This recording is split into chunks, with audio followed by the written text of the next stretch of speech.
education and intercultural sensitivity as two crucial aspects of a successful integration strategy. I'd like to come to another element that I found very interesting when I read about the two examples of Stuttgart and of New Haven, namely a sense of belonging.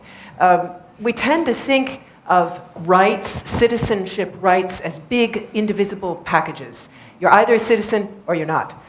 But it was quite interesting to see in the examples of Stuttgart and New Haven that you actually carved up belonging. You gave the members of your programs partial rights to municipal governance, or in your case, to identity within the city. Tell us more about that, Kika Matos.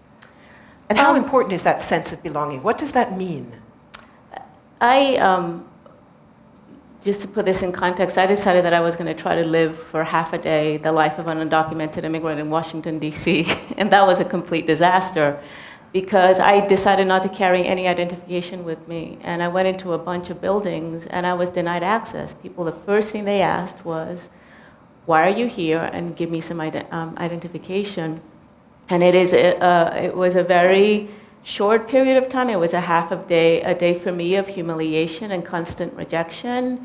And one of the things that we did before we launched into this ID card program is that we as the city officials, including myself and the city police and the mayor, we went to immigrant communities and we talked to immigrants just to get a sense of what the biggest challenges were. And one of the things we kept hearing was this sense of rejection and this sense of humiliation. I can't open a bank account. I can't go to certain buildings when I get pulled over by the police. And this was usually outside of the context of New Haven, but if you went to surrounding towns, there were cases that we heard of people who had foreign driver's licenses that were confiscated, or in tougher towns, people showing foreign driver's licenses, and that was the immediate automatic processing for immigration deportation. And so for me, as somebody who has always had an identity and has always been able to show who I am, it was really foreign because I think we just take these things for granted. And one of the things, when we launched the ID card, for the first week of the ID card program, the lines would start forming outside of City Hall at 4 o'clock in the morning. And this was after the federal government had conducted a series of raids in New Haven to punish us for being so immigrant friendly. So it said to me, you know, even after a raid where immigrants were arrested, 32 of them, because of what the city decided to do, the fact that people were still coming and exposing themselves to City Hall starting at 4 o'clock in the morning spoke to the level of desire to be recognized and to be respected and to be made to feel a part of the city. And one of those mornings I walked down the line and started talking to immigrants, and you know, I stopped and talked to this woman and I said, why are you getting this ID card? She said, you know what, because I finally feel like I belong. I finally feel like I'm made to feel welcome in this city. I should briefly, if you would please, tell us a bit about what Stuttgart did in the area of giving migrants a voice in municipal affairs. This bearing in mind the fact that Germany, unlike many other European countries, does not allow foreigners, migrants, to vote on municipal issues. So you've kind of found a way around that. Yes, as I mentioned before, we have established the International Committee. This is an advisory body of the Municipal Council with experts with migrant background working on different issues, economy, education, cultural, and so forth. But it is also important to involve these experts also on the district level or in youth councils, for example. Up to up to 2009, we have 60 councillors in the municipal council, and 2 of them had a migrant background. They had a Turkish background, and then we had the local elections, and we knew that the participation of the EU nationals in the local elections, because they are allowed to vote, was very low. So we didn't know why. But then when we were asking the people, they said, well, actually I'm not interested and I don't know what an election actually is, and I have no idea about the programs of the parties. Then some experts of the International Committee went into the migrant organizations, to the mosque associations, and informed the people about the elections and what it means for them, what rights they can have when they vote in the elections. So this was very successful, and indeed we had really a high share, according to the previous elections, of migrants who vote in the elections. And now we have 6 councillors with a migrant background in the city council out of 60. Francesca, Froy, we've just touched briefly now on some of the elements, the what of integration, education, sensitivity, employment, and of course, this sense of belonging. Let's talk very, very briefly about the how. What kind of institutional and organizational changes are required to make these things happen? Aisha, Kika, they mentioned a few of them, among them coordination, prioritizing. Aisha mentioned that the mayor was deeply involved in Stuttgart's program. What would you list as the 3 main elements to get a successful strategy going? Yeah, it's an interesting point, because it also comes down to whose responsibility it is. I mean, we found in different countries that different stakeholders have different responsibilities in this area, but very often there's a kind of a partnership response. So you do get kind of, or particularly before the economic downturn, when I think there was more of a policy-friendly environment for tackling integration, you did get big partnerships with, say, local authorities on them, colleges, in the best cases business as well, who were coming round to consider, well, what do we do about this issue? We can see this high immigrant unemployment, we can see we've got skills shortages, what do we do? The problem is that it's not just about local initiatives, it's also about national programs. To do with the labour market, the employment service has a huge role to play, because they're seeing unemployed people of all different backgrounds, including immigrants.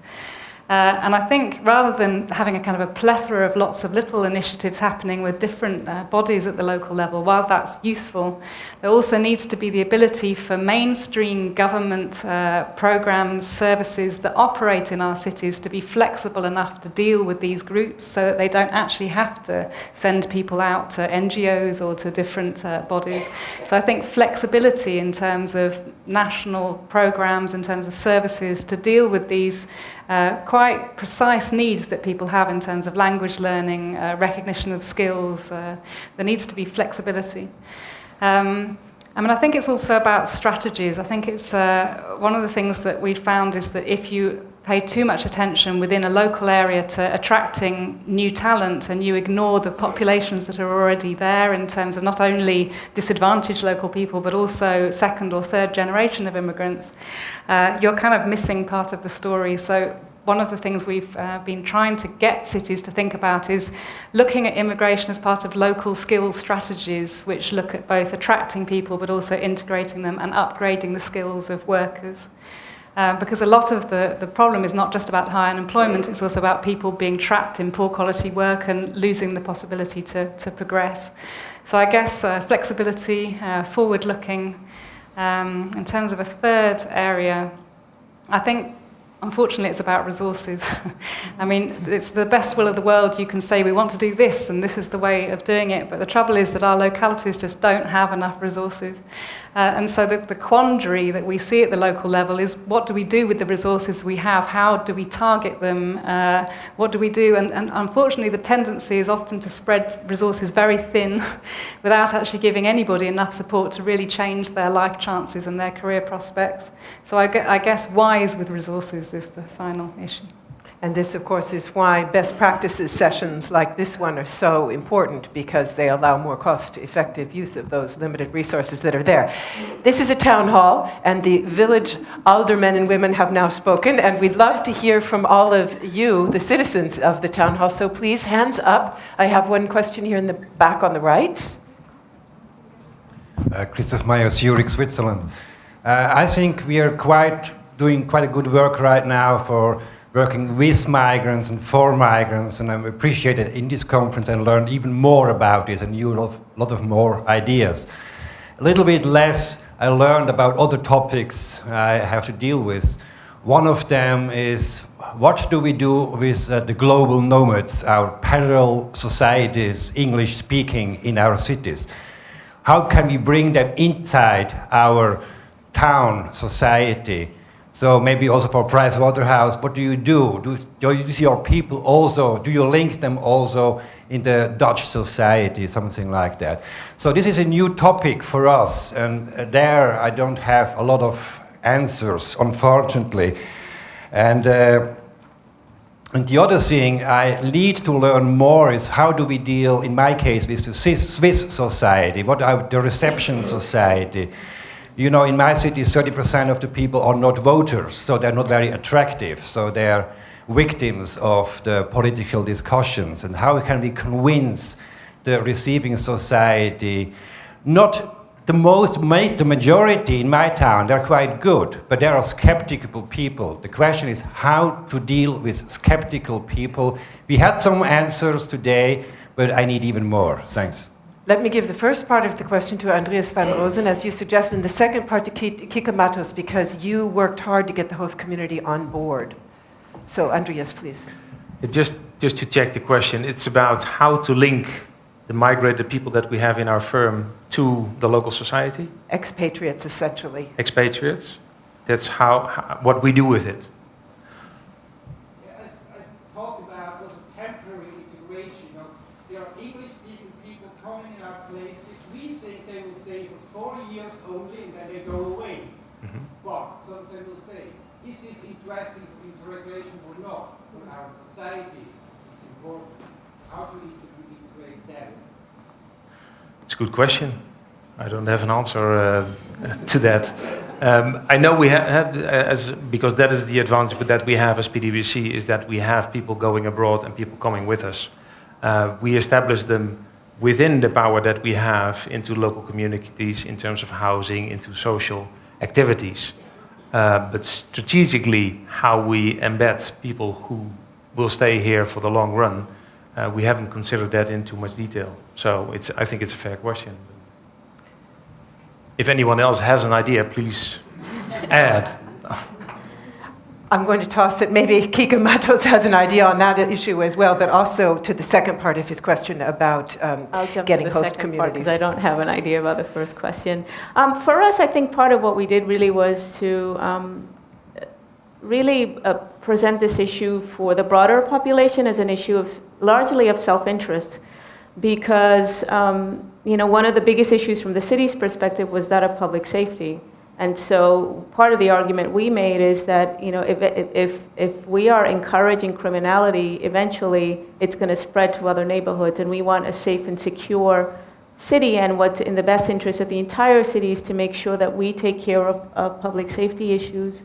In terms of people's skepticism about the value of immigrants who don't vote, I mean, for us in the US, my answer was always twofold, which is that eventually immigration reform is going to come, and the Popular Party is going to be the party who advocated for immigration reform. And don't forget, there's 12 million people that are going to vote. And some of the kids of these parents who don't have status themselves. So we can't be cynical and assume that this population has little political value because they don't vote. So for us, first, public safety and pragmatism, and the second was just a sense that there is going to be some political value at some point in time.